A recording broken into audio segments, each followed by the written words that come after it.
Welcome to The Last Breakfast. Please enjoy the video. You start by ensuring your sequence matches your footage so cuts land cleanly. This avoids rescaling later. Once done, import and drop clips onto V1 in the order you want edited, and make sure audio is linked. Next, open the text or speech panel to access automatic cutting or scene edit detection. You'll choose a detection preset that fits pacing because higher sensitivity gives more cuts. Lower sensitivity preserves longer shots. Now trigger the analysis to find edit points automatically. Once the tool finishes, you'll review each detected cut visually and by playback. This step saves time by preventing bad transitions. Make targeted adjustments.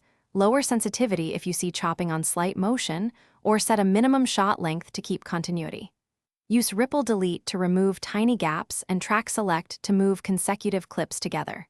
Also, enable snapping so trimmed edges align. These refinements balance automation with creative control, so the edit reads smoothly without manual cutting every frame. To finish, apply quick transitions like a 12-frame dissolve or add J-cuts for audio-driven flow.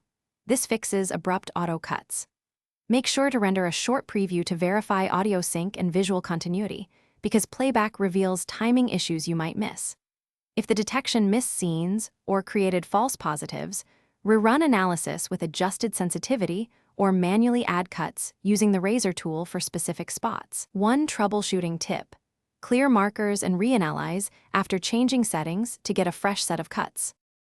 Thanks for watching. If this was helpful, leave a like and consider subscribing. See you next time.